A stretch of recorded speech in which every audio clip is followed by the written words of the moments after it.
સીતારામ. પાર્વતી કે શંકર ભગવાન તપ કરવા વહી ગયા. કેટલી આવી છો? કે 12 વર્ષે આવી. તો હું એકલી કેમ રહું? મને એકલા કેમ હોરવે? તો શંકર ભગવાન કે ડાબા પડખાનો મેલ ઉતારજો, જમણા પડખાનો મેલ ઉતારજો. ડાબા પડખાના મેલના ફોટો બનાવજો, મારો અવધી સાચો દીકરી થાય.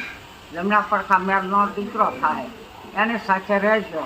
તો ઘણો ટાઈમ થઈ ગયો. નારદ કે શંકર ભગવાન કેદુના તપ કરવા ગયા છે કે આજને હું એને ઘરે આંટો મારવા જાઉં. શંકર ભગવાનને પાસે નારદ ગયા કે કેદુનો અહીંયા સીપીઓ કૂટાડીને બેઠા ને તમે કહો કે મારે ઘરે સતી. તો નાતા છોડીને છોકરો મોટા રમે. પૂછીને હું આવ્યો, કોને છોડીને કોના છોકરા?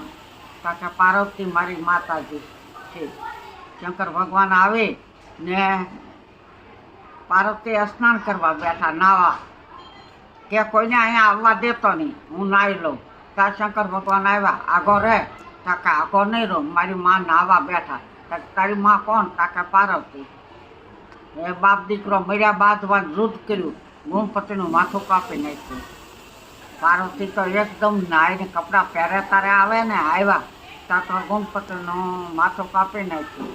ત્યાં કોપ કર્યો, મારા દીકરાનું માથું કાપ્યું. તાકે તો હવે હું કાંઈ ગમે એમ થાય હજીવન કરો. તાકે આજો થાળી કંકાવટી, તમે કંકાવટી એને થાળી લઈને જાઓ, જે સામું મળે એનું માથું કાપજો.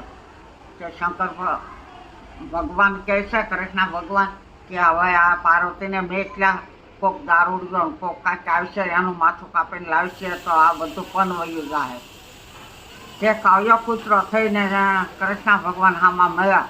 તે પાર્વતી પાછા આવ્યા, મારા છોકરાને કૂતરાનું માથું. પાર્વતી વહી આવે. શંકર ભગવાન કે બહુ ભૂલ કરી, હવે પાછા જાઓ. ઠેઠ ગોંદરા સુધી વૈયા જજો. તે પાર્વતી પાછા ગયા હતા, હાથને વૈયાણીને હાથીનું બસો હેઠું પડ્યું તો માથું કાપીને વહી આવ્યા.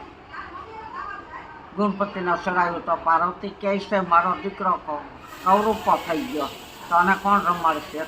તારા દીકરાને હારે હાથે બચે તાપના. એ થયું તો હાથણી આવી, તમારા બસાનો તમે ઉદ્ધાર કર્યો. તમારા બસાનો તમે ઉદ્ધાર કર્યો ને મારું બસો તો બંધરે તપડે. કે મારા બસા પહેલાં તારા બસાની સ્થાપના. તો કંઈ કેમ કરશો? તે હાથીના બસાના 4 પગ જ રહ્યા ને એનો બાજો હવે તારે ગુણપતિ બેહારે ને હારે હાથે બધે સ્થાપના. શંકર ભગવાનની રાધે.